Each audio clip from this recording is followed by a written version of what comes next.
Majo, John Madden in the lovely hotel lobby of the Mar y Tierra Ocean and Earth Shore Hotel in Veracruz. It's the premier hotel down in the harbor area here. Lovely lobby, lovely staff. Holy cow, that made me jump. I had a wonderful conversation 2 days ago with the general manager of the hotel. It's very charming, Javier. And I repeat today, and we like each other, and I'm going to interview him. And I have to ask for him right now to have them bring him down because he wanted to give me a tour of the hotel, including he says they got a pool on the 6th floor where I can get a great video. I want to talk about liking people. It runs in my Irish race to love people, to have a gift of gab. I had a stepbrother, Pat, who didn't do well in school, but made lots of money in the auto parts industry because he was good with people. He genuinely liked people.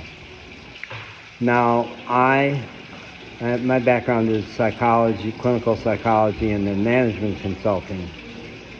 You know the expression, he never met a person he didn't like. That mostly is true for me. I have met people I don't like. Yeah, absolutely.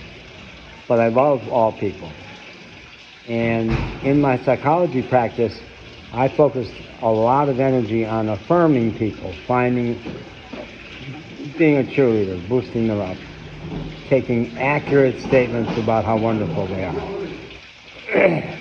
Now, about 15 years ago, I was teaching a seniors course at a wonderful college for seniors in Asheville, North Carolina. And I was partnering with a really deep, wonderful, compassionate woman named Perry Gray, who unfortunately has passed on. And I was confiding to her one day about difficulties with my son, who had gotten estranged from me, and things were not doing well. And she said to me, "It must be hard to have a father who loves everybody." That took my breath away. I had never thought that thought about myself, but now I do. I said, "Heck, Varian, how did you know that? I didn't even know that about myself." I don't remember her answer, but it's always been true. I basically love everybody. It's my karma.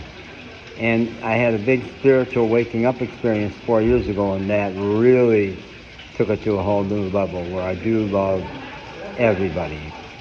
And I've also gotten extraordinarily good at setting boundaries with people who are encroaching on my space or harming anybody else, including dogs and children. But it's our natural state. I'm not odd that way. I'm natural. I'm the way humans are meant to be. And I went through 30 years of torment from getting misdiagnosed as bipolar because I do have ecstatic states that the psychiatrist didn't know what to do with. And that made for 30 pretty lousy years. But I still love people through the whole thing. I also really love dogs, and dogs in my care turn out to be spectacular animals, especially since I've been traveling through 3 years, and they're always with me. And my chubby little Chihuahua Panchita, who started my trip with me from Asheville, North Carolina, went from kind of a standard yappy little stranger danger Chihuahua in the city to when we got the country, we both got so peaceful and happy out there, and I gave her so much room, so much freedom to be off leash, and I did that in the city too, to some people's consternation, and so much love and so much attention. And one of the things I did was, if she saw someone across a field or something and started to do her stranger danger bark, I would say, "Who is it? Let's go see," and make it a game. Like, maybe they'll pet you. Who knows? And almost everybody did, because she became such a doll baby. So everybody loved that dog, because she loved all people and all dogs and all animals. And Magic, the even more fabulous dog who replaced her when she died in New Orleans, Magic loved every creature. I don't know that he had any pit bull in him, but he sure had nanny dog in him, because he on the beach, he would sit a few feet away from a baby and just worship them.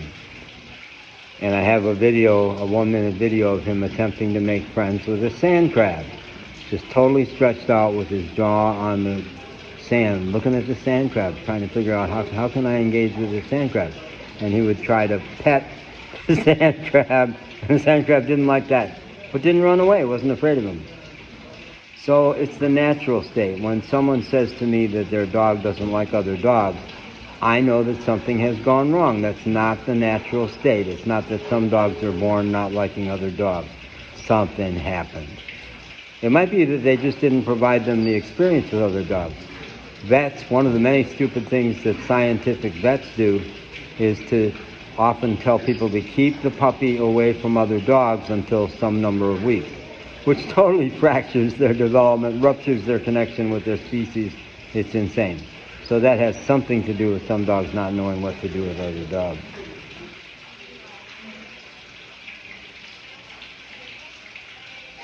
I think I'm done with that one. It's a wrap. Bye, folks.